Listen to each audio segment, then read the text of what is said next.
Welcome to the Policy Committee meeting, June 15th. And are we properly posted? Yes, we are. Thank you. This evening, we do have opportunity for public to speak. We have several of them here. Before we begin, I'd like to remind everyone that each individual will be limited to 2 or 3 minutes. With about 5 people, 3 will be okay. To speak in order for us to hear from the community and then get on the agenda with the agenda to our meeting. Julie will signal the speaker at 2.5 minutes, and then we ask you to be sure to wrap up within the next half minute. We expect all speakers to honor our time limit, refrain from using any inappropriate language in any manner, and be respectful in their comments. Speakers who do not meet these expectations may be prohibited from speaking at future meetings. Our first speaker this evening is Angela Trias. Yes. Pardon? Yes. Yes, thank you. I put the pronunciation in parentheses there. On my paper, I put the pronunciation in parentheses. You got it right. Would you please share your location from and your name? We did. Well, I'm from Waukesha. I'm a domestic violence survivor. I won't state my address out loud if Thank that's you. all right. Thank you for having me. This is regarding the mandatory vax. To start out with, you are not my child's doctor. You're not my child's parent. With the mask, children were 38% concerned about mental health, 51% more stressed, 39% lonelier, and there were more emergency visits due to mental health. And this all came out through Fossey's emails that he lied to us. Children are not super spreaders, and they're not susceptible to COVID-19. If they get it, very minuscule symptoms or none at all. It's been a cover-up by the CDC about the effectiveness of natural immunity, whether from having it already or by natural immunity. If we want everyone to get the jab no matter what, it's based on false science. Moderna trials and Pfizer trials both purported no benefit for the vax for those who have been sick already. It's been proven the vax attacks young people's hearts and makes them 50% more susceptible to death than from the virus alone. The FDA says it's illegal because it's emergency use only, and only is if needed to prevent a life-threatening or severely debilitating situation. Neither is any reason for kids to get the jab. The H1N1 vax was discontinued after only 51 deaths because it was too damaging. Yet we have over 6,000 deaths in just over 6 months of this. Children are more likely to die from the flu than C-19. Then there's informed consent. This goes to mandatory vaccination. 21 CFA 50.23 of the FDA rules state you must provide an option whether or not to participate and to minimize, quote, the possibility of coercion or undue influence. Having classes virtual is part of coercion. If somebody is saying, if you're not vaxxed, you got to go virtual. Nor must any waiver imply or state that you are exempt from liability or negligence for getting our children vaxxed. Virtual is not face-to-face. The EUA exists only because of the federal emergency, and if there's no emergency, there's no human trials, which is what this is. We're not guinea pigs. I also have an excerpt from the FDA that I would like to give to you, and it says you are to minimize the possibility of coercion or undue influence, and the releases may not release the agents from liability or negligence. And it also explains what life-threatening or severely debilitating means. And neither is the case with our children who are not susceptible to C-19. Would you leave that with Julie, please? Thank you. And our next, Carol Sedjushak.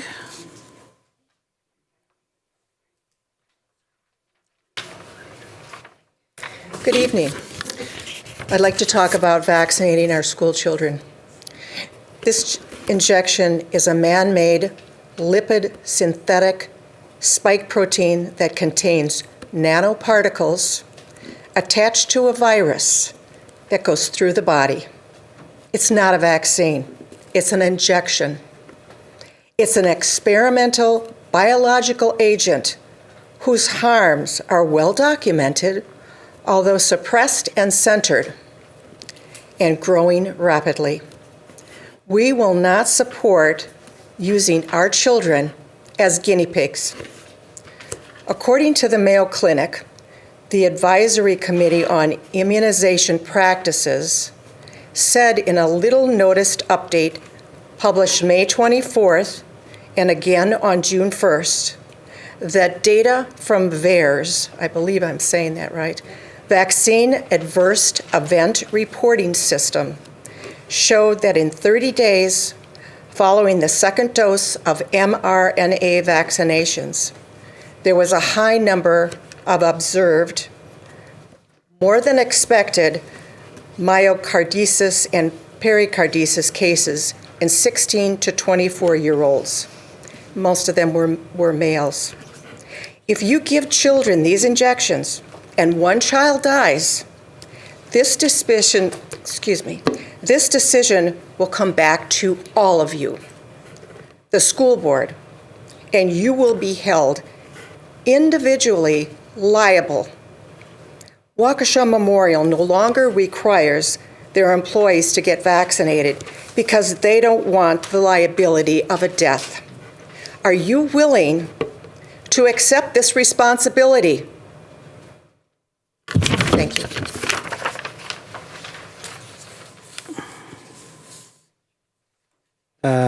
Next is Max Learned. That would be me.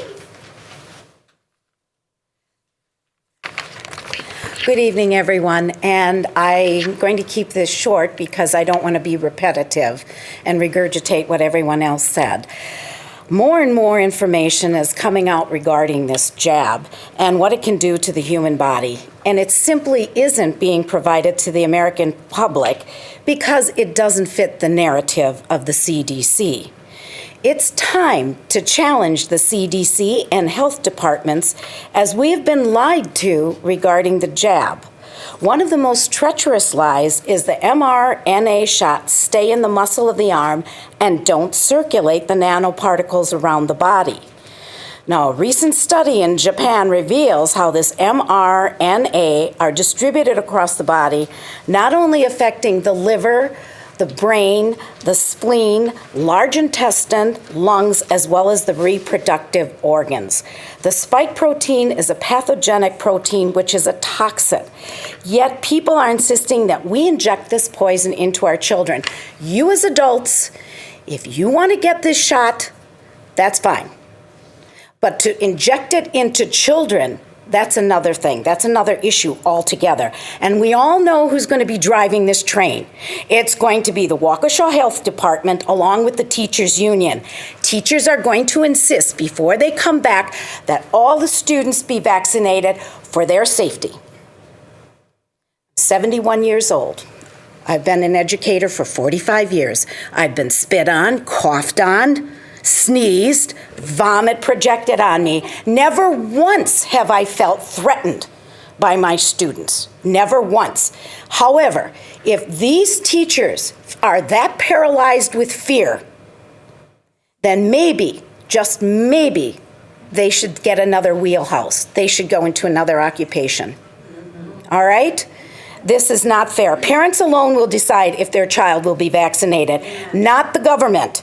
And if this is done without the parents' consent, you know they can't go after Pfizer or Moderna, but they will go after the administration. And they'll start with the superintendent, the principal, and then the school board members. Do you have the funds to support yourself legally when this happens?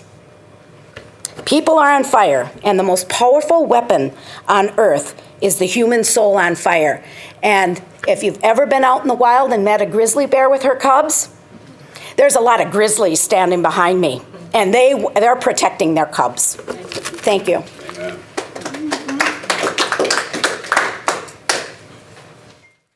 Next up is Stacy Keene.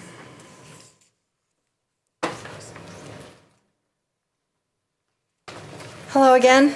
My name is Stacy Keene. I don't have anything prepared, and I just want to talk a little bit about a couple policies. Not as much about the vaccine. I think we have enough speakers about that. I agree with what they're saying, I will add. But I want to talk about a couple policies, one of which allows the teachers to discuss controversial items in the classroom or topics, things that are going on currently. I am all for that, absolutely all for that. However, the policy, it's policy code 2240, says that controversial issues may not be initiated by a source outside the schools unless prior approval has been given by the principal. Issues pertaining to human growth and development as defined by state statute. Well, we had an issue last week where that was done without knowledge of the administration or the parents. It does say that teachers can speak of these things, but only after a discussion has been had by the students. So my question to all of you is, how are you policing this? I have gone to administrators and I have mentioned things that are happening in my children's classrooms. And I've been told they are protected by this policy. I'm going to guarantee it was not discussed by the students first. And we have teachers just putting in their own political agenda, their own narrative, and not allowing our students to form their own opinions and be critical thinkers. That's not okay. That's not what we're here for. We are here to give our students, I said the other day, last week, the good, the bad, and the ugly, and let them come up with their own opinions.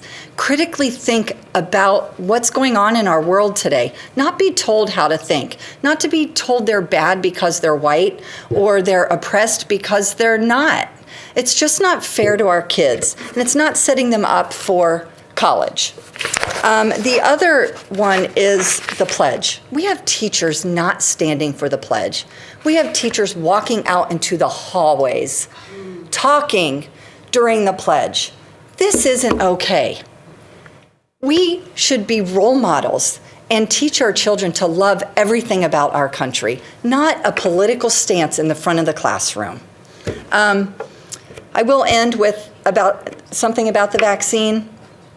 It is 100% a parent's right. Something the last speaker said that if one child is harmed or died, that was the argument with keeping schools closed with COVID. If one child gets sick, if one teacher gets sick. So let it be the teacher's or the parent's decision, not the school district. So thank you for your time. Rebecca Flaherty.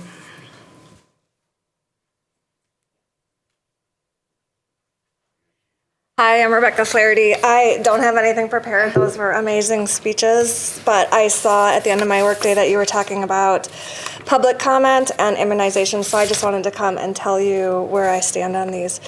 So when it comes to the vaccine for COVID, I have a sophomore and I have a senior that, actually I have a junior now, and I have a senior that just graduated. And what they experienced in the last couple of months of school was a lot of talking and shaming and guilting around the vaccine. So teachers asking, are you going to go get vaccinated this weekend, or encouraging. My family has a genetic mutation called HLR-DR. It's called the dreaded gene. And so we react very differently to vaccines than a normal body. And so our doctors have told us that it would be less risky for us to get COVID than to get the vaccine, because they don't know how our bodies will react with the vaccine. So all this pressure at school, are you vaccinated, are you not vaccinated, are you not wearing a mask because you're vaccinated? We need to take the vaccine conversation totally out of our schools. I'm not asking any of you to help me decide what's good for my kids when it comes to their health. I'm asking you to give them a good education. So let us as parents make that decision. Please write somehow in your policy that staff can't encourage it, they can't ask about it, they can't even discuss the COVID vaccine, because that's leading children to talk amongst themselves and guilt and shame each other. We don't know everyone's circumstances. My kids cannot explain their genetic mutation. They know they have it. They know we're very careful about what we put in their bodies. But to try to explain that to their peers, even my 18-year-old was trying to explain it to the girl she's going to room with in college, and they're kind of blown off, like it's not an issue because it's not well known. So don't make our kids have to try to explain their health issues to their peers or to their teachers. Just recognize everyone's circumstances are different. Some people, like us, we're not getting it because we don't think it works.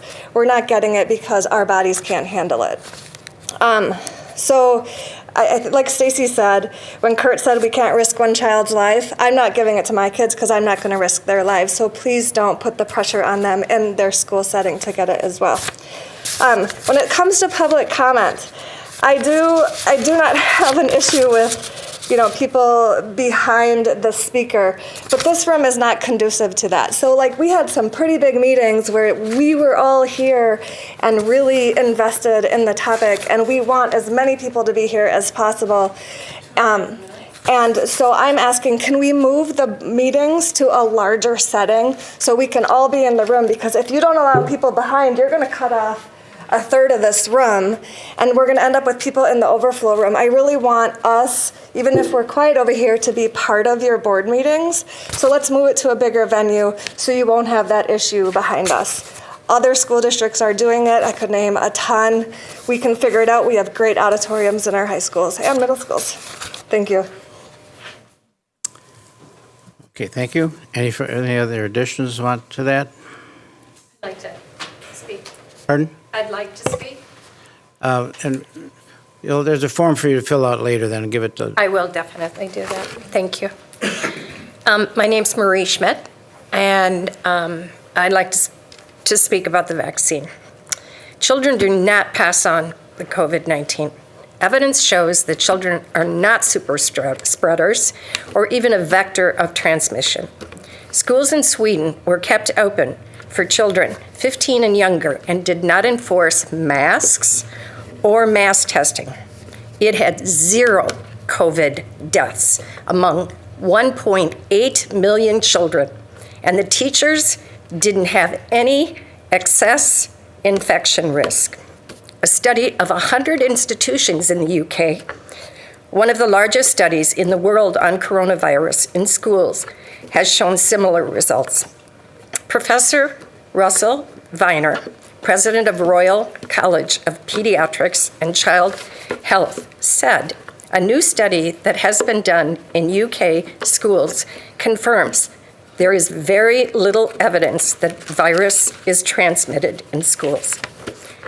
According to leading epidemiologist and SAGE member Mark Woolhouse, there has been no recorded cases of a teacher catching the coronavirus from a pupil anywhere in the world. It is also controversial that all medicines carry the risk of side effects as a society, and we make a trade-off between the risk of the disease and the intervention. While many children's vaccines have undergone normal regulatory approval process, this is not the case with the new COVID vaccine.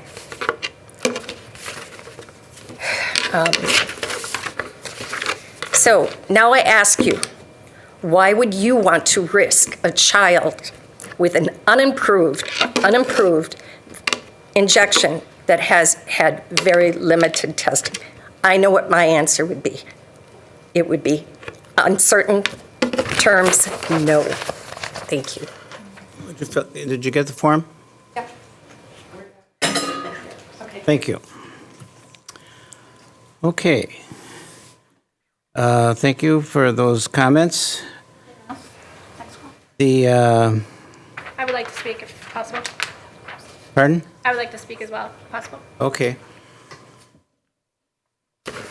Good evening. My name is Kimberly Coronado, 210 Avenue, Waukesha, Wisconsin. I have 2 children in the school district. I'm here tonight to ask you to put yourself in the shoes of a parent in the district. I pay taxes and I send my children to school every day. You would expect that after sending email after email and making countless amounts of public comments that someone would respond to your letters or the policy would be changed, correct? You would expect that your school district would provide a safe educational experience for all students where they learn to read, write, perform basic math. You would also expect to be notified before 3 days that your child is secluded or placed in a physical restraint. I expect to learn that the day of.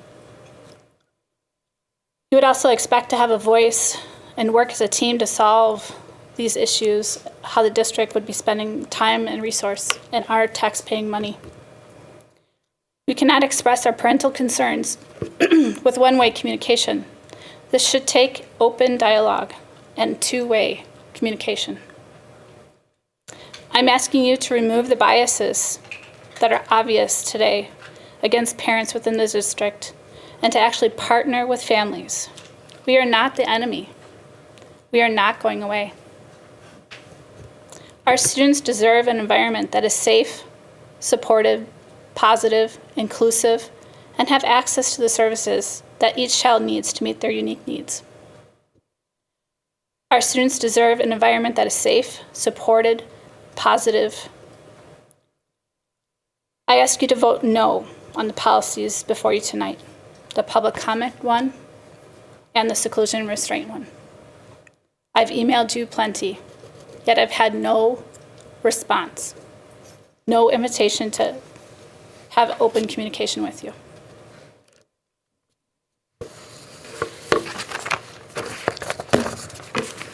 Thank you. You also pick up, oh, you did. Thank you. Okay, I didn't fill out a form. Can I speak real quick?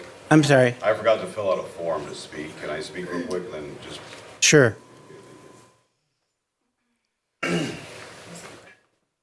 Well, good evening. My name is Todd Cord from Menominee Falls. I am a Waukesha resident, and I am a proud father, albeit a satellite father, and I'm here with some wonderful people that we have befriended in our group that is of some passionate parents that are really, really concerned for what might be happening in the fall. And I think you all know what we're talking about. This has been repeated several times. But I wanted to ask you guys on a passionate level here that when we come to the issues of the shots, they're not vaccinations. I wish the people would get the facts straight. But what I'd like you guys to do when it really comes down to it, I fight a battle myself with a very liberal and democratically controlled school district of my children in a different city. There's no getting around the fact that they have done some things that have been nefarious as far as the kids' health. Having visiting nurses associations so gleefully come to schools with the fire departments, giving out shots to 12-year-olds that are unapproved, emergency use authorized only. I asked the principal and the superintendent myself of that school because we were friends at one time, close friends. I said, how can you actually go to sleep at night and look in the mirror knowing full well what the VAERS data have said? The VAERS data is probably 1 to 4%.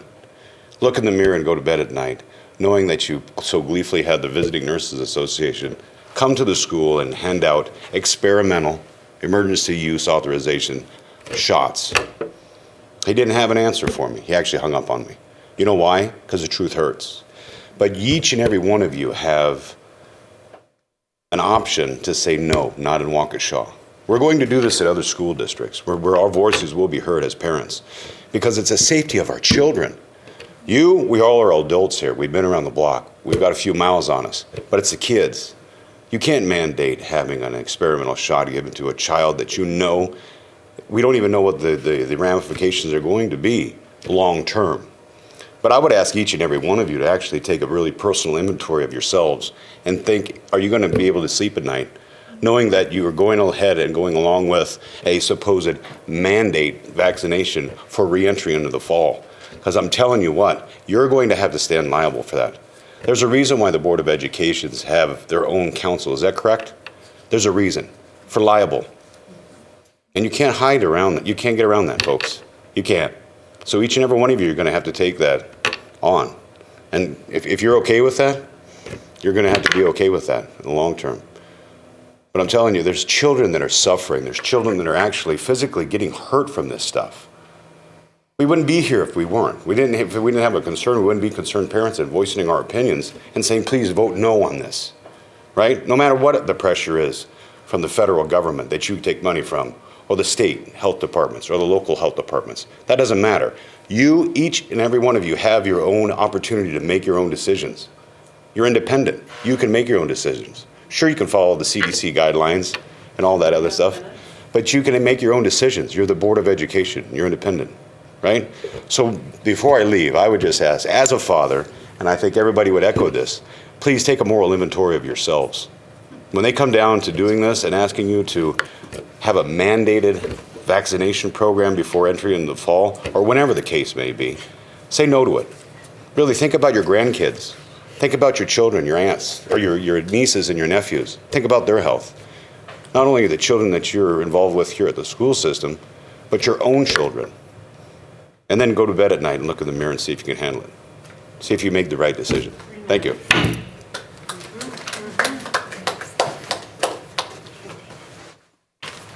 If anybody else is going to be speaking, would you please fill out form now? Oh, yeah.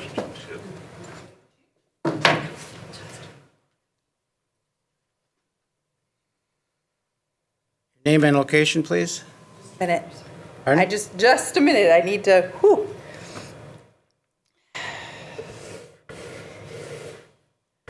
My name is Suzanne Molina, and I'm at 1023 Oak Circle. And I know of several people Waukesha? in Pewaukee with the Waukesha County District. My concern as a concerned parent is I know a lot of people that don't do the vaccines for any other things. You know, you don't have to have a vaccine for other, you know, they're exempt from that. So you can't require this for our children. If you exempt people of getting their rubella or I don't know, the chicken pox or whatever it is, you have to exempt this one. Because that's not fair. And if you're going to push diversity and inclusion, you are going by you're violating your own rules. The rule is either all or nothing. And you've exempted people from your schools with other vaccines. They haven't been vaccinated. You've allowed that. So now you have to give people the option. It's called freedom of its choice, and you're going to push the diversity inclusion agenda? Well, there you go. You're excluding my child. Thank you.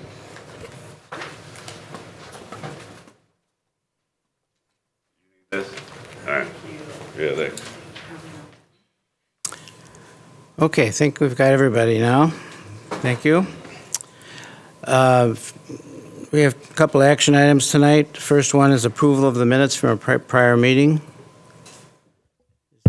So moved. Moved by Patrick. Seconded by Greg. Any comments on the minutes? If not, seeing none, all in favor of accepting the minutes from our May meeting, please say aye. Aye. Opposed? 5-0, Julie. And let me get caught up here. We do have an action item on policy 5630.01, the use of seclusion and physical restraint with students. This policy has been discussed in the committee meeting previously. We decided to bring it back for further discussion so we could take it ultimately to action at the board. Correct. You want to kind of fill us in on this? Yes. So last month we discussed the seclusion restraint policy. There were some excellent questions, excellent discussion. We went back and did a little bit of homework. In front of you, you'll see a white sheet of paper that was at your table. And this is the DPI Summary of Section 118.305, which covers seclusion and restraint. And in the left column, you can see what was in the 2011 Act 125, and you can see what is in the current Act 118 from 2019. And so the policy change is in alignment with this act. We did go through and make a number of word usage changes. It is in the first policy that you see in your packet, the one that is clarified with May Committee suggested revisions. Definition of covered individual up in the policy so people understand who is covered. We have incident clarified, and you can see that on page 1 of the white sheet that was at your table. You can see where the definition of incident comes from the DPI and the statute. Also, page 2 in the definition of incident, it does cover the law enforcement piece. So you can see there's a little bit of a crosswalk between the policy and the handout, the explanatory handout from the DPI. So what you see in front of you revised from last meeting is what we are proposing administratively be considered by the committee. It's really more wordage than it is action. Yeah, correct. Wordage and clarification. The new policy, in alignment with what the DPI asks us to do, talks about the reporting procedures, the training procedures, and what we must follow to notify parents, and the timelines that we must follow. Also, the type of training that we must do with our staff on nonverbal de-escalation, on proactive behavior strategies before you would have to use a physical restraint or seclusion, and then the training around how to actually use physical restraint on a student.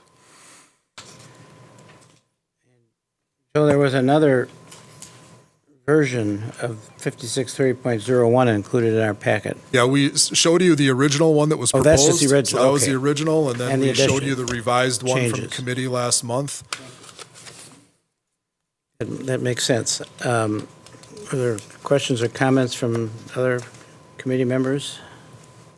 This one has been around for a while, so. If not, I will be seeking a motion for approval of, Baumgart? I do have a Oh, thank you. question. I'm sorry. Are you open to discussion before taking a motion? normally we're supposed to take a motion and then, but I always am open for discussion at any time on this one. I mean, on these, so do you have a,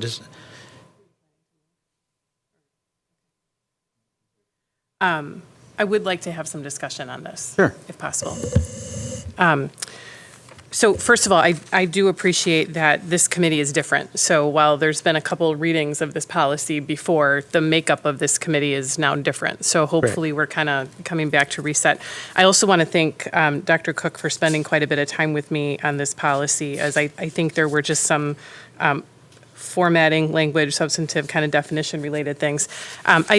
I do understand that because we're kind of diverging from what was recommended by the group that assists us with the policies, are there any limitation concerns, liability concerns related to the diversion? Yeah, we would, Neola wouldn't ensure the policy the way they would if you adopt their language specifically. So what we had presented to you in May, that would have been, quote unquote, with the insurance coverage if we were ever challenged on policy. The changes do change some mays to shalls, which is important language change, which, the shall directs administration, may allows for some administrative discretion in how they would go about interpreting it. That then would defer to our own legal counsel if we were ever challenged on the policy. I have a few more Please. questions.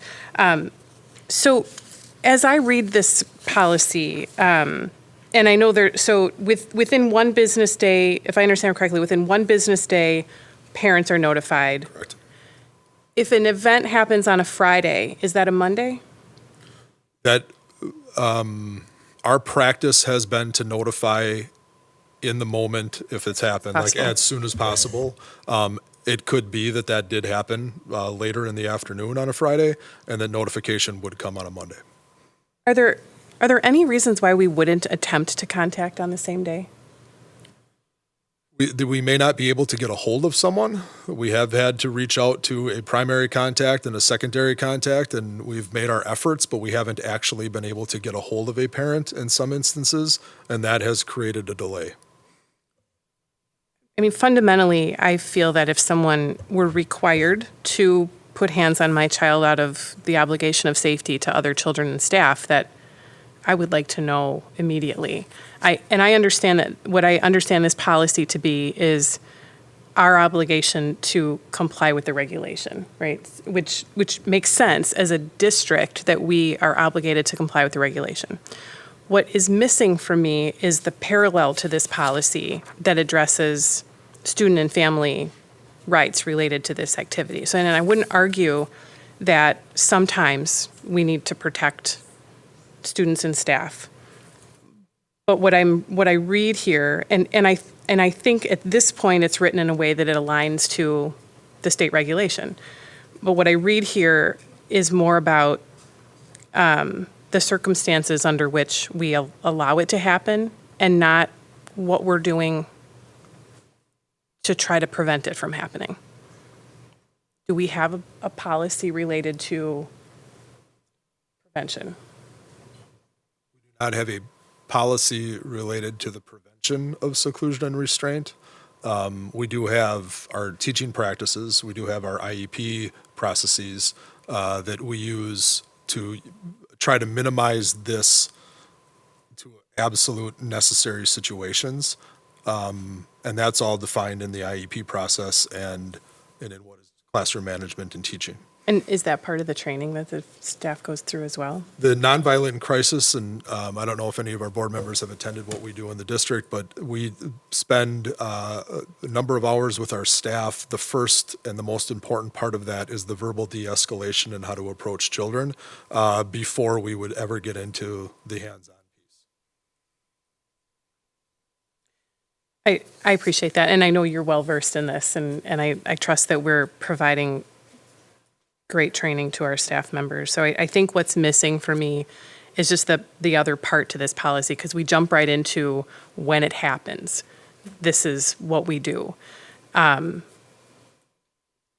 at some level, you know, maybe we have to be okay with that, because I suspect we can't prevent it happening at all costs. But I do think that we have to also have the obligation to make sure that it's not happening. And I don't know what that looks like. Maybe it's not a policy discussion, it's a practice discussion, but where does that happen? I think in the first paragraph of the policy, I mean, I think that that's within the spirit, where behavior interventions and support practices must be implemented in such a way as to protect the health and safety of students. And then in the sentence before that, where it's the policy of the board to permit the use of seclusion or restraint only when a student's behavior presents a clear present and imminent risk to physical safety of students and others.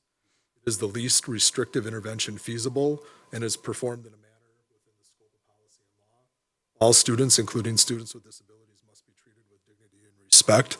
I think when you start your policy out with that, you are setting the stage for when it can be used and used as a last resort.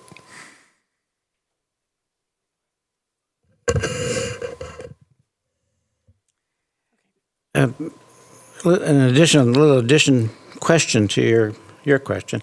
We had talked previously about actually getting a group together and understanding more about, I think, what she's referring to, how do we operate? I mean, this is a statement of what needs to be. But we did talk about getting together and sometime maybe as the summer or the fall begins. We're certainly willing to, you know, if Mr. Como, if the board is interested, if Dr. Siebert's interested, I mean, this is one component in the student discipline and IEP and classroom management and SEL menu that we have. This is the end piece of it. There's a lot of steps that we do on the front end of it. I think that's what we're talking about. I think would provide some perspective as to where this fits into the grand scheme of things in the district. Kelly, would that help too? Well, it would certainly help me. I think it's really important for all of us to understand the whole picture, because again, this is kind of the end of the story, right? This is what do we do when, and And what I also want to avoid is that staff members who do reach this point where they have to restrain a student because there's a safety issue are not bearing, disproportionate consequences, right? I do think there are times when people have to make a decision in the moment, and, we want them to understand the context around when that's appropriate. But I think out of respect for students and families, it's just difficult to think about this in the context of the whole picture. And I would just like to see that we're not ever waiting a day. I understand that's the regulatory requirement, but it feels to me like it would be reasonable policy as a board to say that we attempt to make contact within the same day as soon as reasonably possible. I don't understand the circumstances under which we would go to bed at night not having contacted that child's family. Okay. We certainly could add language in there around attempting, but I could never guarantee a contact, knowing that we've had many instances where we have reached out and we haven't heard back. We will often call, and cell phone voicemails are full or not set up, and we don't have the ability to leave a message. We will sometimes call, and there isn't a backup number that we could reach. In some instances, we will send an email asking for a phone call, and that email does not get returned, or the phone call doesn't get returned. So we certainly are willing to make the attempt that school day, but we can't guarantee a contact because we don't always get somebody. I think that's fair. Yeah, I think that's reasonable to I understand that, unfortunately. Add that in then, Joe? Yeah. Okay. Have that, did you have, I forgot about you, had your hand up earlier. Mine is just generally the same. It's a comfort level with something that we were just came into this and not knowing enough about this policy. We've talked about going through this a little bit more in depth at potentially a upcoming workshop or what have you. And I would still like to do that to get some feedback on how often this happens, examples of when it's happened in the past, and what were the circumstances, because it's pretty heady, and my gut tells me that I don't like it, but it's necessary, so we got to make it work. And I would like to see. We will, Joel, we will. Whenever that gets scheduled, Okay. happy to have my team there to I'll also talk to Joe about that. I do believe it's valuable. In many years, and by the way, it does happen when I've seen in the old safety committee we used to have, you would see these once in a while. So we will follow up on that and continue in looking into it and more. And again, it's not that much related to this because you're very correct in putting this as the end of it. But what happened before this? We will cover that. Patrick. I have a little experience in this matter, and this is the end of it. It's very hard to have a policy related to the beginning of it because every student is different. And how you address every student that could lead to a situation like this is very different. So it would be very hard to have a policy based on what happens before you get to this. I mean, I deal with students every day, obviously not in the summer, but every day I have had to restrain students who had knocked down 2 teachers already. So it was one of the issues was a very violent situation. I've had students that would bite their fingers off if they had the opportunity. So the triggers are a lot different per student. So to have one policy related to how you get to this, how you get to the restraint would be very difficult, I think. But giving us that education difficult. would help us understand why we have the policy. Yeah, right. No, for sure. I think that it's great so the board can see what actually leads to this stuff. I have the CPI training. Joe knows all about that. We don't do that in this district. We don't do the CPI in this district. We use the NVCI program. Yep. And I have been involved in CPI calls on numerous occasions at the high school at a different district. So I can say for sure that to have a policy related to what leads up with this would be almost impossible. You wouldn't be able to do it. I do agree that you should be you should attempt to contact, but I have a lot of experience where you can't always get in touch with the parents, and sometimes they don't even call you back. So, But we will word that as attempt to. yeah, Yeah. yeah. So the committee knows, the language says principal or his or her designee shall notify the student's parent as soon as practicable, but no later than 1 business day. And then I'm adding a sentence to the end of that that says the principal or designee will attempt to contact the parents on the day of the event. Okay. Greg? I think Dr. Piazek's concern is like really important. I mean, if we don't have that training out front and people don't know what that involves, this is last resort. It isn't our first option. I don't know, Dr. Piazek, if it would help if we moved the training up closer to the front of the policy. I don't know if that would help. I mean, or to maybe expand or broaden that a little bit to emphasize its importance even more so than having it closer to the end. But I know that teachers spend a lot of time, and there's a lot of training, and it's mandatory training. To have that de-escalation, it's not anyone's first option. If it happens more than once to a student with an IEP, the IEP team reconvenes to look at the circumstances, to see what contributes to a certain behavior. So I think maybe making that training portion of this policy, maybe elaborate a little bit more on that, what that involves, or that it is mandatory, because it would be for all staff, right? It would be for teachers, it would be for paraprofessionals. It would be Right now, it's for all of our administration and our special education staff, Okay. which special ed teachers, special education aides, Right. they respond to incidents in the building that Sure. have this need. And then when the policy says notify, that's a vague word to me. I mean, notify could mean, to me that means, it could mean leaving a message. And if my child was restrained or secluded, I would want a conversation with that administrator. So I'm not real comfortable, well, I'm not at all comfortable with the word notify. I don't know if we can come up with a better word. Contact. Attempt to contact, in managing these things, Mr. Dietz, if we get a parent on the other end of the phone, we have the conversation. Right. And then we follow that up in writing within 3 days to make sure that we have the report ready to go. Right.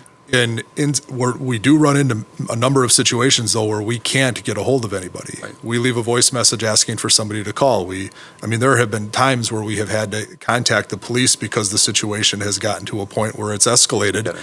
and we can't get a hold of a parent, a guardian, number 2 on the call, number 3 on the call. So there are some practical aspects of that running this on a day-to-day basis that prevent us from actually having that call from the parent. It's not the attempt. We will make the attempt. But we do need, communication is 2 ways, and we do need people to respond when we call. Okay.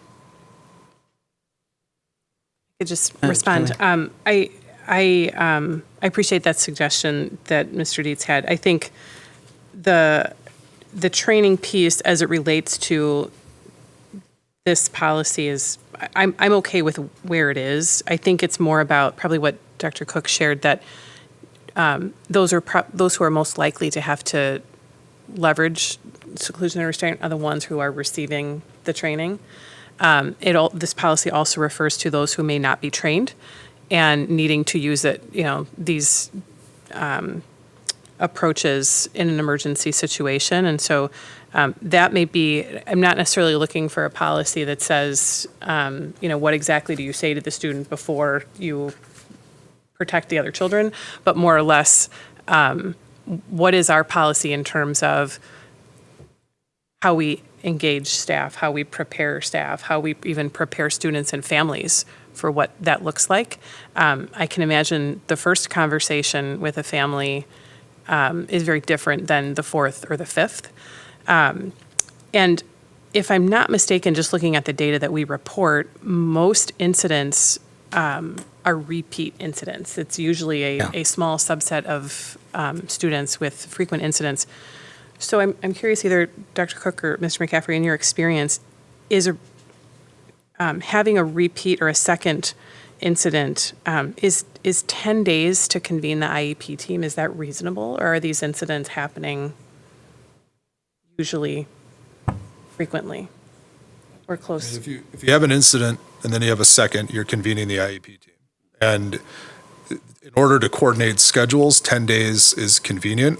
We, as a school district, could meet, the next day, 2 days later. Sometimes we have to work around families, or in situations where we have a large IEP team that involves an OT, a PT, a speech and language pathologist, possibly a school psychologist, staff that are all over the district with multiple schedules, it can take a few days. If it were a simple meeting between the principal, the regular ed teacher, the special ed teacher, that could happen much quicker, but sometimes teams are larger. Yeah. And in some instances, we do have families that want to have an outside provider attend the IEP meeting. We have to work around their schedule. 10 days has been a fair window to do that. I don't take for granted how difficult it is to respond to all of this. Noticing the change, though, that's, I think, related to the regulatory change that went from the first time to the second time. Yep. What's driving that? Just a statewide need to make sure that we engage parents early when these things happen. There have been students across our state where seclusion restraint has been used frequently in the past, and IEP teams did not engage the families in revising the IEP and talking about other strategies and considering other placements. So to get the IEP team together early when this stuff happens, to make sure that we have the parents on the same page, to make sure we have all the professionals considering the behavior has been. So the change in this section from the first time to the second time, it seems to me like we've now said that the IEP team does not meet the first time. I'm looking at What page on? I am looking at page 3, The second time. paragraph individual education program requirements, and the word first was changed to second in the second sentence. Yep. Yeah, I don't know if in the original drafting language it was practical that a first time would trigger an IEP meeting. Again, these are the recommended changes that we are taking from the state.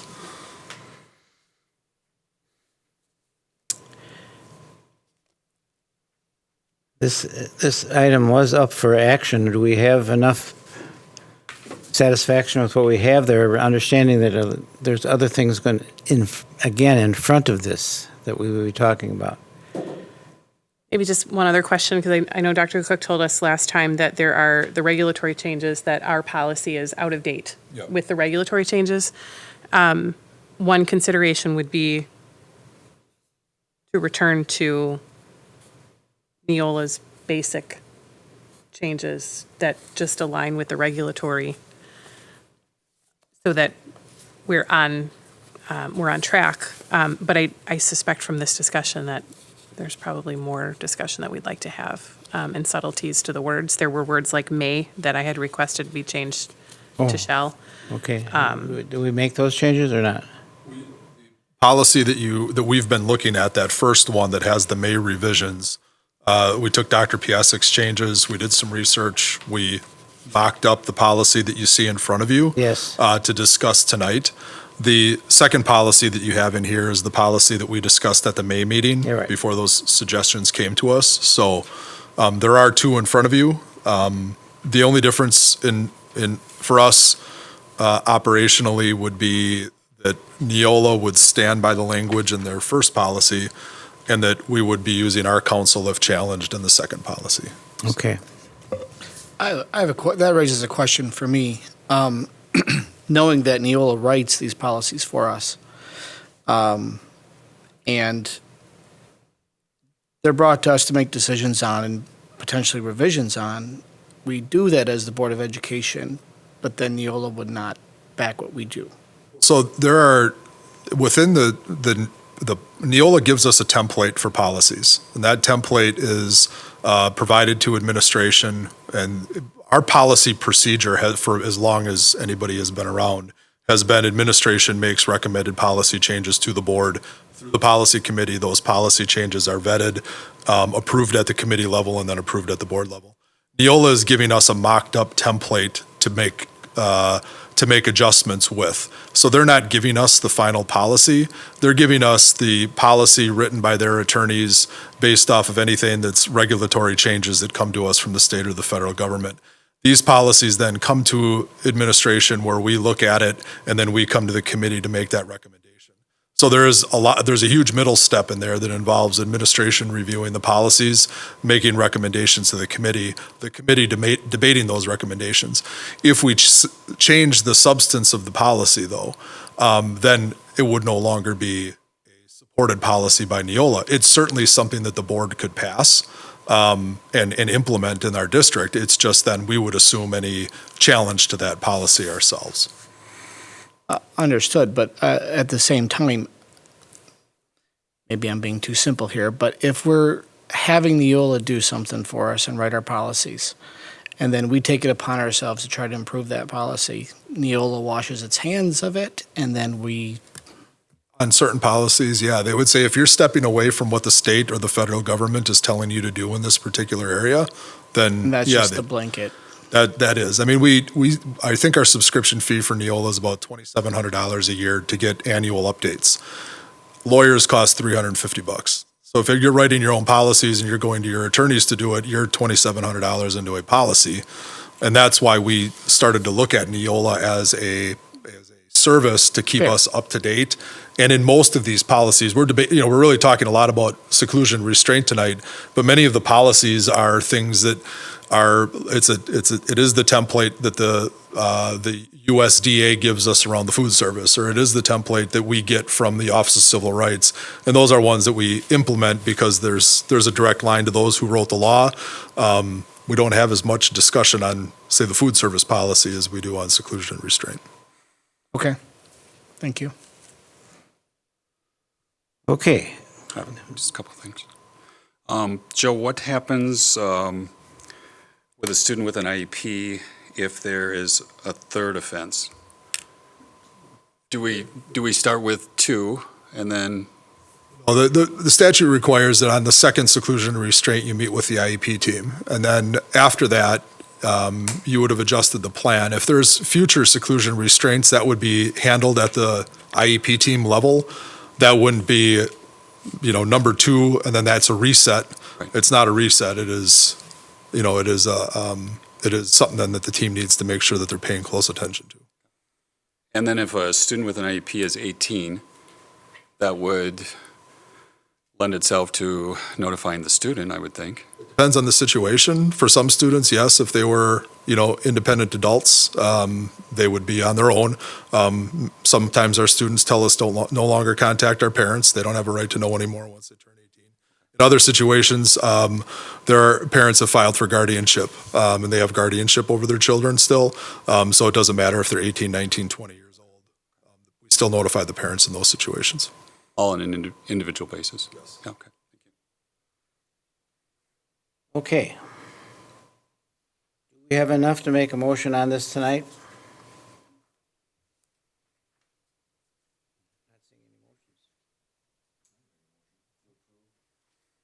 I move to approve policy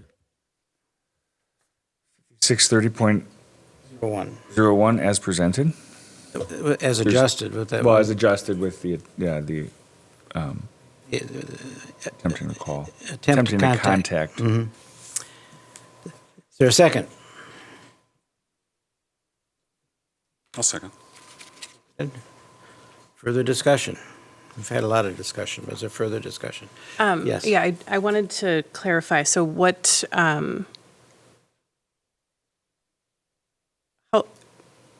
need to have this active to comply with regulations by September 1st? We want to have an updated Sounds policy cool. on the books. We are doing this, all the steps in this policy have been implemented in the district. So the policy is lagging practice right now. Okay.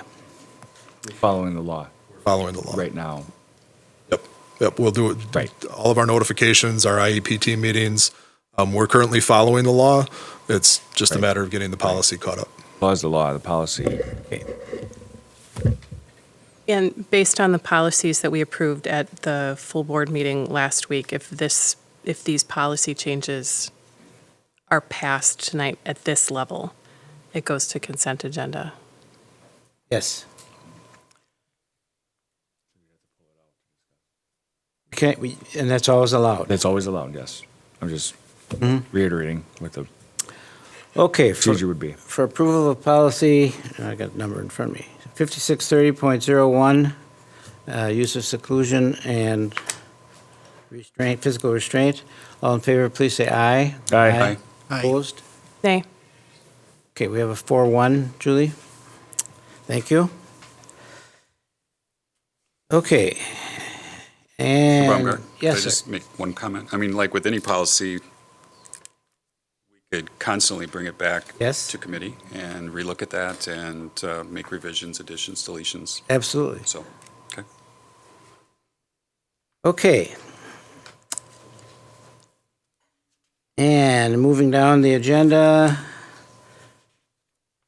we have discussion information item, starting with discussion policy 5320, immunizations. And let me get to that.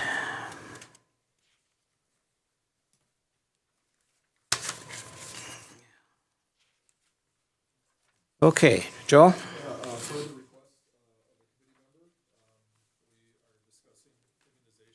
Policy 5320. This outlines what we do to, I guess, track and monitor immunizations. We do have reporting requirements that we have to make to the state. There are vaccinations. Talks about when students would have to, I'm sorry, I didn't have that one on. My apologies. So it talks about how we monitor and track through the state vaccination system if a student is vaccinated or not. The school district has to maintain 99% compliance with vaccinations. Otherwise, we get a notice from the state that says that we're not compliant. We work with our families on this to, one, if the children are vaccinated, we want to make sure that that's recorded. Two, there are waivers for immunization for health, religion, or personal conviction. So that is in our current policy that talks about waiving that. The policy doesn't mention anything, though, about flu vaccines or COVID vaccines or anything like that. These are that child panel that you hear about when you take your child to the pediatrician when they're very little. So that's essentially our policy in a nutshell. Certainly willing to answer any questions as to how we monitor this and how we notify families and how we utilize if there are situations for exclusion. Our nurses and our health room assistants spend a lot of time in the fall on the phone with families, making sure that we have updated immunization records, and if the family chooses to use the waiver, making sure that they complete the waiver. We do ask that it's either the waiver or the vaccine for the child. So it's one of those two. We're not here to compel vaccines, but we do have our due diligence with the state with vaccinations. Now, I just wanted to make a point. This is a discussion item. It is not open for any action tonight. There's no changes on this sheet of paper. Correct. There's no proposed changes from administration or from Neola on this, and we're certainly here to have a discussion. Patrick? So just for clarification, the 99% is either you have people who have the vaccine or have signed the waiver. Sure. So you could have 90% of your students have a vaccination, and then we're striving then to get the next 9% covered under the waivers, making sure that we have those contacts with families and such. Yes. The reason I had brought this up was at the time there was a lot of talk, and in some school districts it was happening where at the end of the school year there was clinics set up and students were being vaccinated.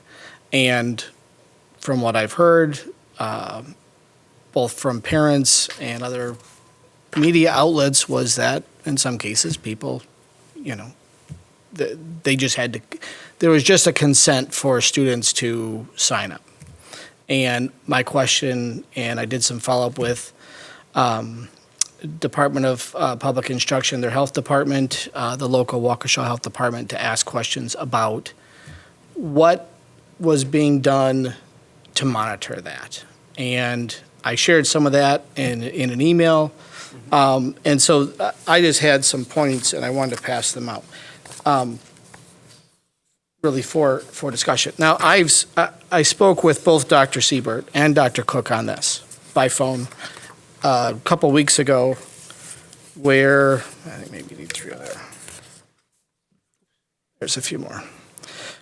Where my question was, is the school district of Waukesha going to set up vaccination clinics? And at the time, the answer was no.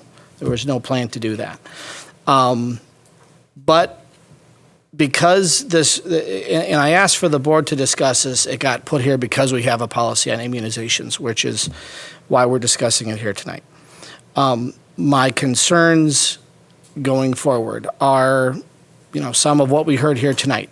But as we approach the new school year, are we going to in any way mandate have clinics? The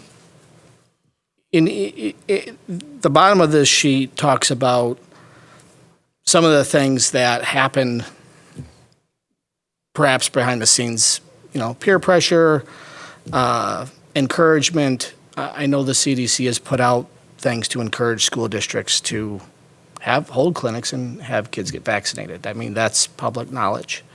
So my concern there is only that if children would be vaccinated or encouraged to do so, that their parents be notified and would be able to sign off on anything that happens there. Now, I know you've said that we won't do it here, and I appreciate that as far as the clinic goes. But this won't be the last COVID vaccine. There's 90-something vaccines coming in addition to the few that have already been done. So this is going to be an ongoing issue, maybe not just for COVID, but for other things. And if we don't have a policy to address that, or, I think we're going to run into trouble. So that's my reason for bringing it up. Patrick. Isn't it state law that if you're a minor, you have to have parental consent? Well, I know it's state law because I'm going through it right now at Marquette. I got my daughter turns 18 tomorrow, but you have to have parental consent to get any sort of vaccine in the state of Wisconsin. I know that for sure because I got a child going to Carroll and Marquette. They're not required to get the vaccine. If you don't get the vaccine, you have to be tested every week, though. Carroll's every 3 days, and Marquette, I think, is twice a week. So even at the colleges, you don't have to get. But the parent you have to go with them. I have to go with my kids, right? If they would have got it before tomorrow, would I have to go with my kids? You would have to physically be there. Yes. Okay.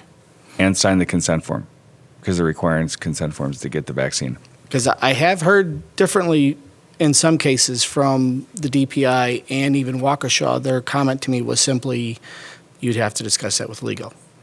And yeah, well, the law is you have to have consent. I mean, any medical procedure, unless you sign that form before they play sports, and that's why you sign the form before you play sports at high school, that if an emergency pops up, you allow the school to make the decision if they can't get in touch with you.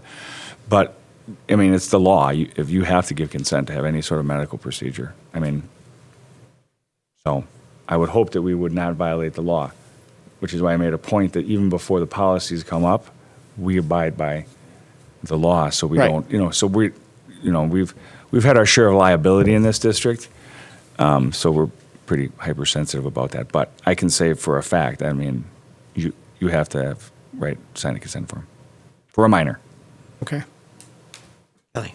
So based on how this policy is written, if, let's say at some point the DHS were to include a COVID vaccine or a flu vaccine or any other vaccine in the required list, we would go through the same procedures, the same waivers would be applicable. Yes. That would be out of our hands, though. That's not something that certainly be part of the conversation. But so this policy would cover if there were a state requirement. Sure. Okay. Go ahead. I'd like to bring up just another point, just because I want to make sure that we take these policies in full context. There's a related policy, Policy 5310, which is called Health Services. And in the Health Services policy, it does state that the district may have the authority to conduct some sort of an exam that would involve injection. It also says that parents would be notified, but it does not say that parental consent would be required. So maybe I'm over-interpreting this policy, but I do want to make sure that there isn't an unanticipated circumstance where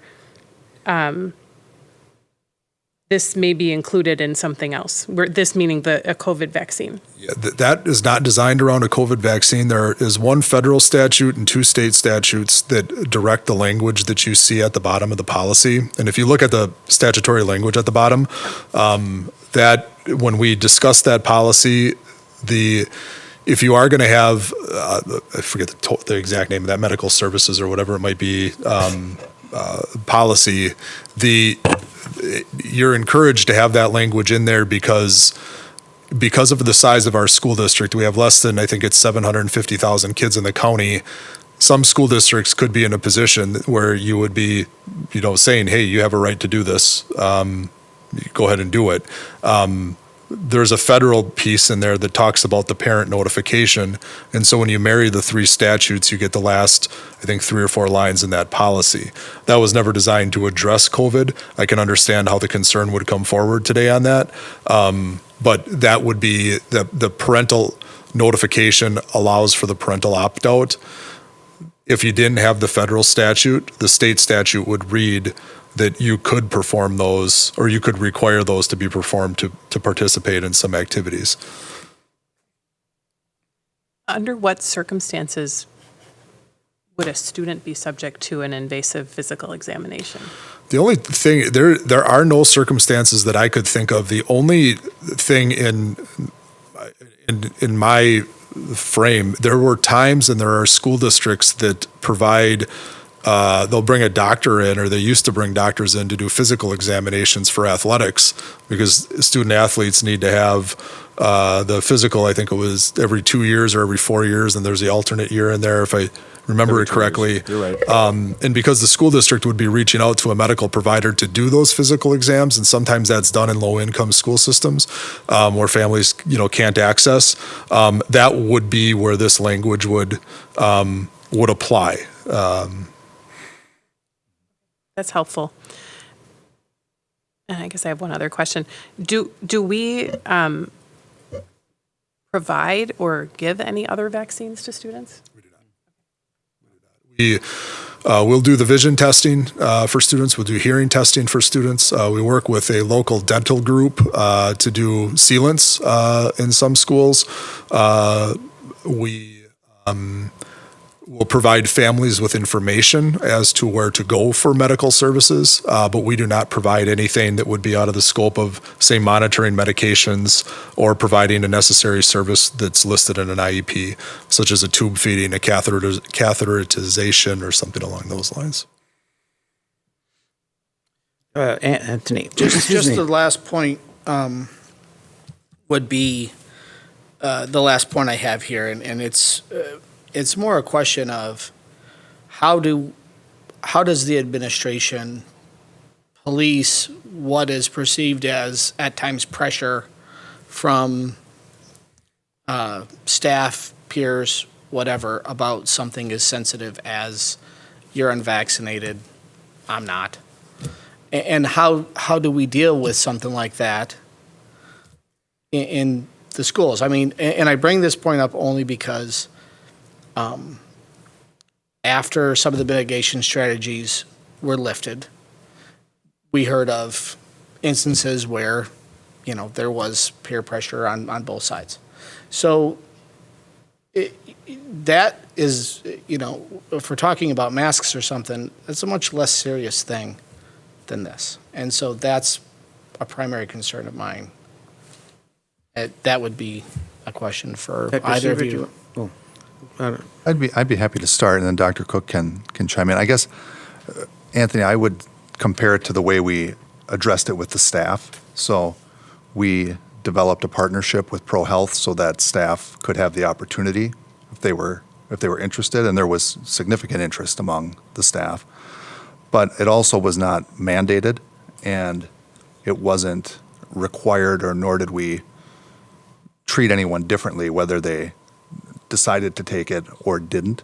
Right. And so I would have, and we've talked, we have no desire to do anything different with kids. Now, to your point about some, after we removed mitigation strategies, that there was some of that, and I think that's somewhat natural when you do it. All of a sudden it's like one day we're doing it and the next day we're not, and there's probably some of that that's just going to automatically happen, I would guess. But I'm hopeful by the fall we're in a much better and different place. But Dr. Cook, anything that you'd like to add?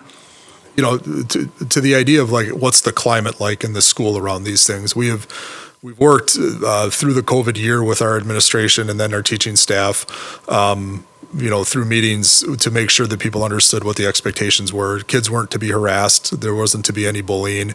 We made sure that we monitored that and intervened.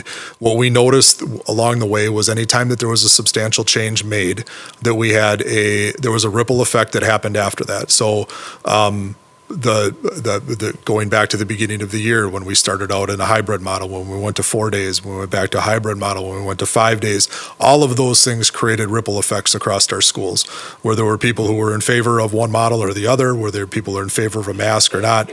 Those are things that we have to adjust to.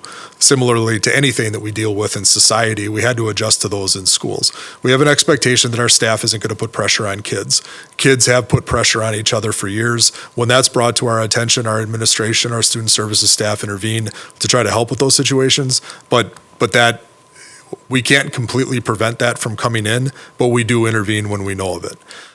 We have reiterated that message with our staff that, we've talked about that as it pertained to controversial topics. You need to remain neutral. You need to follow our policies. We need to make sure that our staff are presenting neutrally to our students because they are on both ends.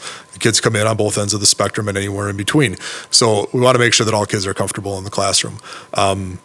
We did face some issues as the school year went forward, but we did work through those. There was discipline issued in some instances for student-to-student stuff. We did have conversations with other students, corrective conversations, supportive conversations, to make sure that the environment was safe and comfortable going forward. Good, thank you. Thank you. And I do appreciate, again, both of you getting back to me and responding for the last few weeks on these issues. I do appreciate that. Thank you. As deserved. Thank you. Okay, we have one more discussion item. This is the public comment at board meetings. And that is 0167.3.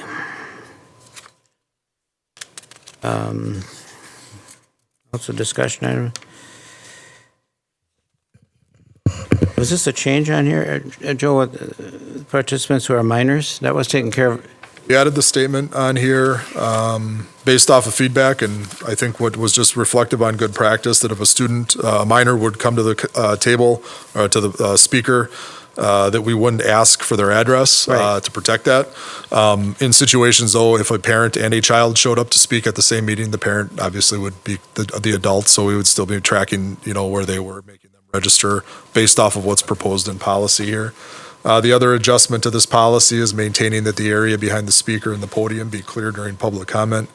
And then the third part would be that the committee chairs will announce speaker expectations prior to public comment portions of committee meetings, which Mr. Baumgart, you had that script tonight in front of you, so that we had that language. So these adjustments on the policy are for discussion, and in the future we'll be bringing it actually up for approval. Correct. This is just the first glimpse of it for the committee here. Okay, comments, discussions? Kelly? There was another topic that we had talked about that didn't make the policy, and I think we probably need to give some discussion to that, and that was the consequences and the time frame of the consequences. I don't know about the consistency with those, but periodically there are people who violate the rules and are asked to stop or asked to leave or asked to not come back for a while.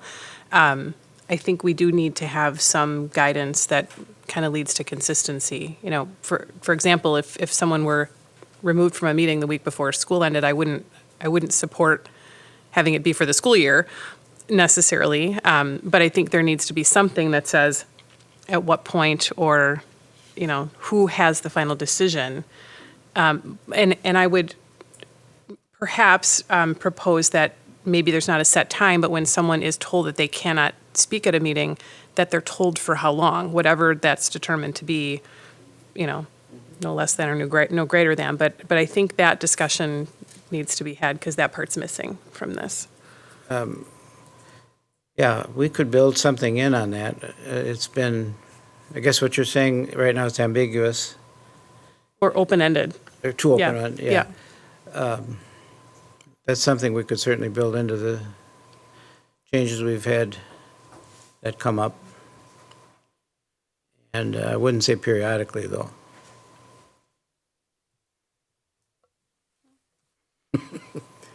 Over a long period of time, I can It's been an interesting use a couple of different term years, than right? you. Yeah.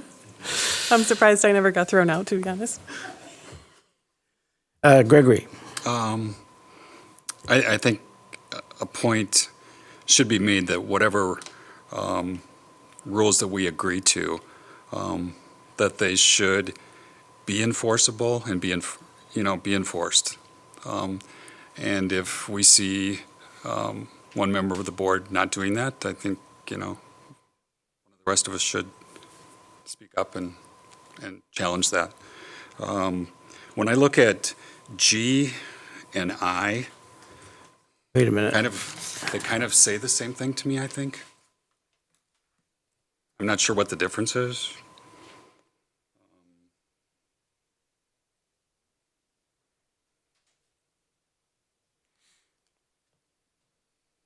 Or they're conflicting, I guess. They're not real clear to me. G and I. Yeah. Or redundant. Well, there's an addition to Or maybe I they can that's be not combined on into G, one, but we or could I'm not combine sure. them into one. And then on the second page, number 5, to allow the board president or the chairperson to waive these rules, I don't think that would be a good idea. I mean, for developing a policy, I don't think I would support one person waiving the rules. I mean, again, I think whatever we agree to should be enforceable and enforced. Number 5, yes. So I would recommend eliminating number 5. And then maybe look at clarifying G and I, Okay. putting them into one, or Yeah, I think that's a good point, Greg. Kelly? I would support that, and I do want to comment on G and I. At risk of touching on a sensitive subject, I think the enforcement is a big part of it, and I don't know that committee chairs and board chairs want to be in the business of stopping and interrupting people all the time. But I'm going to use as an example that at the last policy meeting, there were a lot of people who came to the meeting to speak directly to a few board members. I'm one of them. I'd be the first to say potentially I needed to hear what those people had to say, but that is not consistent with our policy. And at the larger board meeting on May 12th, there were some people who had begun to make comments directed at individual board members, and they were stopped. So I'm not arguing whether or not it was appropriate or deserved or whatever you want to call it. I just think it was inconsistent. And that's the part where, we can have these rules, but if we're just going to kind of gently apply them, it doesn't really help anybody. That's a valid point. Be consistent, both ways.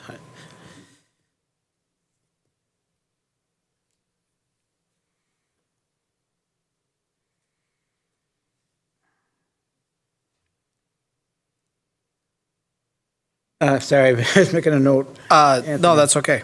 To Dr. Piasek's point, I understand that we need to apply a level of consistency Some of us may like our fan clubs when they show up to discuss us. Others don't, I understand. I think part of our discussion last time was that, and this wasn't general comments to the board, but we talked about having a dialogue with some speakers, which I don't know if this is the only place we would insert that, but that was something we discussed. I think it's something we should consider when we have someone that would come in and say, hey, I'm coming to speak on this for a few minutes. There could be some dialogue. Now, this wouldn't be with every speaker. I don't think that'd be a good idea or constructive, but I think if someone wanted to come in and speak on a specific topic that they, know better than others, then maybe we should consider that. Other school districts do that. I think when that point was brought up, I thought it was a good point and something that we should consider to do. So maybe we should have maybe a little discussion on that before my second one. Second. I was just going to make another point, but I was just. I see. I didn't get you. Okay. I think that, if you want to have a back and forth with constituents at the boardroom, you'd have to have it open to everybody. You just can't say, well, I can have a back and forth with Rebecca, but Stacy, no way. You'd have to have it with everybody. I don't necessarily am interested in that. I don't really have people that are afraid to confront me at the grocery store. So I don't really have a problem, or at school. So I don't really have a problem with people interacting with me. I interact with people all the time, people that aren't even involved in this district, and they confront me on stuff. So I don't really necessarily want to have back and forth at a board meeting, because I have those conversations anyway with people, with all kinds of people that I've known for years. So for me, whether it's somebody who agrees with me or disagrees with me, I still have those conversations outside of the boardroom, and I find it that I can have a better conversation with them outside of the boardroom, because some people that want to talk to me don't necessarily want to be on camera and have that, 9 board members and a bunch of administrators looking at them. So for me, a back and forth at a board meeting really wouldn't help me. I have people call me all the time. And to clarify what we discussed and what I meant by that was simply, it wouldn't be for all comments. I do agree that if you're going to do it for one, everybody should have that. But it would be something that would even be, predetermined, if you will. The speaker would say, hey, I'm coming in to talk on this subject and I would like some input, or that was the discussion. Right, and I don't think that's a bad idea. It's just that I wouldn't do it at a board meeting. I think that would be something if there's a group of people that wanted to discuss immunizations, or what, we could have a work session on that, and we could have a back and forth. But a board meeting is dicey.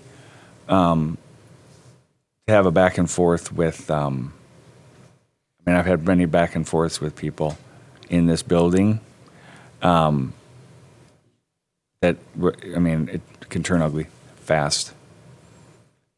So and that's why I say that. If it happens to you, you wouldn't be so hot on having it at the board meeting. Trust me. Yeah, I'm not yet as popular. I don't know if popularity plays into it. I can say, just from a lot of experience being at the podium, that it would be nice, I think, as a public speaker, if you could put some questions on the table. And sometimes there are questions that come up that maybe don't come up via a board member. And I think the benefit is having those preliminary conversations with people, right? So that we're coming prepared. Yeah. But having been there many, many times, I certainly can attest to, it'd be nice to not always be talking to the stone cold faces. The flip side of that, and I had some good feedback after the last meeting from several people who basically I don't want to debate you on camera in front of other people, and so I do encourage that folks don't rely on email to have some of the conversation. I think we all have our phone numbers posted and are willing to take those calls, and so sometimes we all kind of overuse email, but I think in this environment too, perhaps we could consider how to have more hearings or things where we could actually hear people out on certain topics that Yeah, I'm you definitely know, not opposed to that. aren't so formal all the time. The second point we discussed last time was, that I remember, was giving public comments, and sometimes things happen in here, and people are punished, if you will. So in my short tenure, there's been an outburst and an obscenity, okay? My question would be, from a public speaking standpoint, if someone is told they can't speak, how long does that go for? And if someone has come in here and spoken and made a mistake per our policy, how long are they to be punished or not allowed to speak? And I think that's something that should be determined for everybody that comes in here and says anything. Because. Which you asked before. Yeah. So that would be. We'll pursue drafting that. Just if I might, so I have all the notes from this. Look at the public debate between the board and constituents. Take a look at that, just make sure that we mock that into the mock that up for the next policy. Looking at G and I, participants shall direct all comments to the board as a whole or the presiding officer, just to make there's some consistency around that. Right. Recommend to eliminate number 5 on page 2, waiving the rules. And then looking into how long a person could be censured for violating the public comment policy. So we can have that ready then for the next policy committee. I wrote down, and maybe this fits in this, Greg's comments about when we have rules, they should be enforceable and they should be enforced. Right. I like those words. That would fit in probably a couple of these. We have a rule, enforce it. Across the board. So there's something that's not necessarily in the policy, but it's related to the area behind the podium, which I support, and we talked about a lot last time, that people shouldn't necessarily have background audience when they're speaking. But I would agree with some comments made here tonight, and I was a big proponent of this before being on this board, that this room is really not conducive when there's an important topic and there's high attendance, just not conducive to having the podium where it is, and so maybe we could try to do things differently with this room. I anticipate there's going to be a point in time in the future where school board meetings are boring again and people aren't coming. I hope. However, however, I do think that we should do our best to have as many people present in the meeting with us and not across the room or upstairs. And I know we've had our challenges with technical audio issues in this room, and so we've got some beautiful facilities that the community just invested in. I would just like to consider whether there's anything that we could do to have a more public-friendly venue. There are things to think about along that line. We've had meetings, not recently, we've had meetings in other places for that purpose, but it's been a long time. Probably because it got boring. Yeah, and I understand the convenience of meeting here. There's, no doubt, especially there is, yeah. the administration. So, Greg? However we reword G and I, or however we combine that, I guess personally I would like a statement that says board members will not respond to questions or comments from the speaker.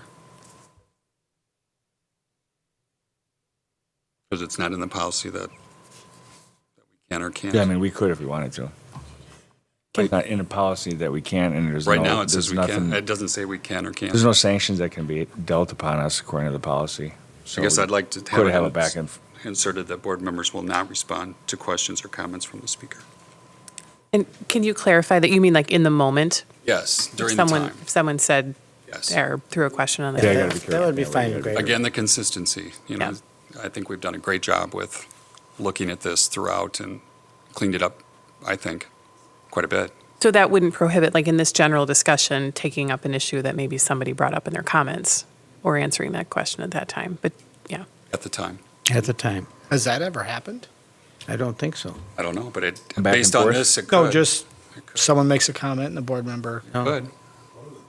I'll look into is how do some of these suggestions align with what is expected in, the public meetings law and the open meetings and so on, because I think that everything that the board discusses needs to be agendized. And I believe you're right. and so if it's not on the agenda, I don't believe that a board member can address it in the scope of a meeting. So I'll make sure that we look at that and get some guidance on that when we get together. There are situations in other districts where the comments from the public are only on agendized items, are there not? Variety of ways some districts don't have public comment, some districts, period. Some districts have a public comment section and then a citizens comment section, people who live in the district, people who don't live in the district. Where public comment is placed is different among all school districts. So there's different ways to approach this. The way this policy was revised a couple of years ago, it was to make it as inclusive as it could possibly be. That maybe should be in question too. And I agree with Patrick, if, you do have an issue with a particular speaker, they can initiate further conversation, or as a board member, you could initiate further conversation outside of the meeting. Outside of the meeting. At the grocery store or It anywhere else. happens. It happens. Any Aside, there was some discussion on the venue, if the venue is appropriate. We do have a bylaw 0164.1 that talks about regular meetings. And then we have another one that talks about special meetings. If it's the desire of the committee, we could bring those forward as possible places to discuss venue outside of just the public Can you comment. do that? Yep.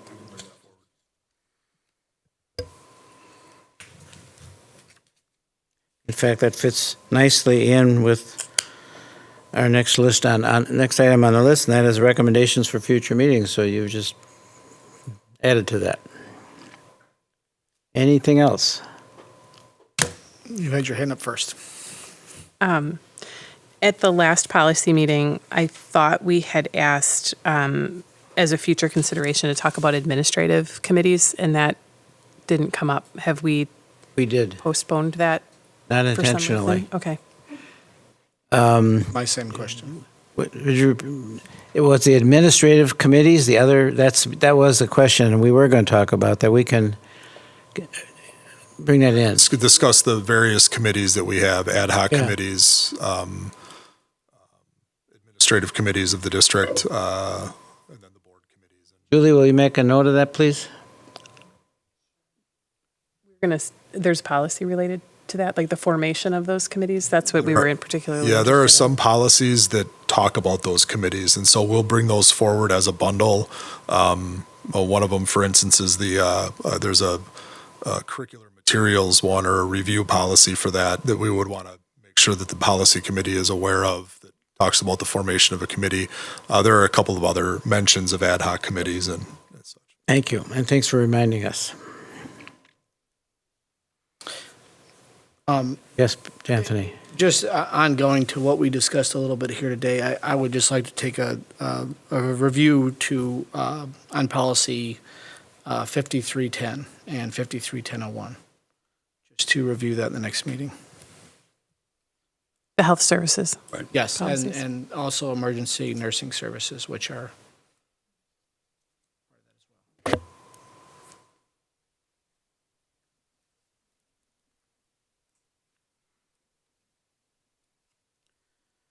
Okay.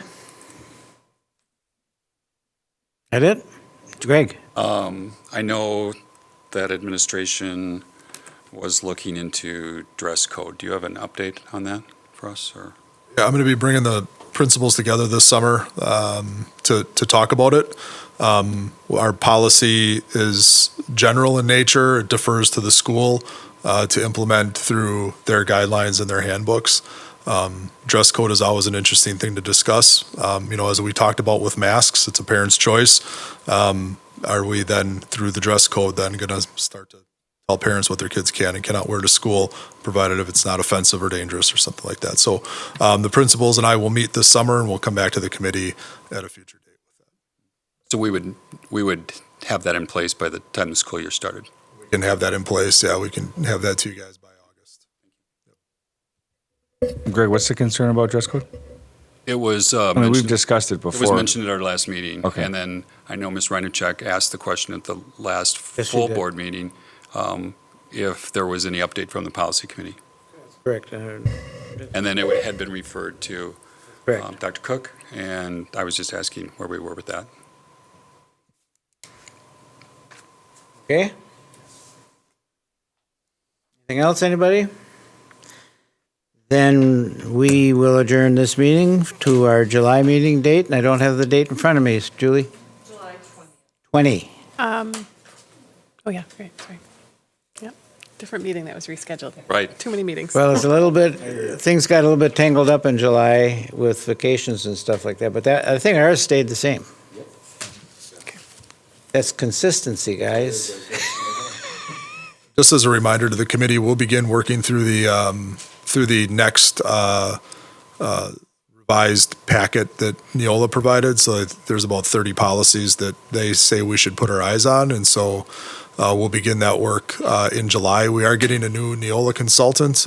For those of you who worked with Richard in the past, Neola has picked up so many school districts in the state that they added a couple of consultants, so we'll be working with a consultant starting this summer. And Richard's not going to have us? Or he's maintaining a different region. We're on the far end of his region right now. So. He was a good guy, or is a good guy, shouldn't have said it that way. Not pass, he's still alive and well. We probably ran him out. Okay, thank you, everybody. That meeting is adjourned.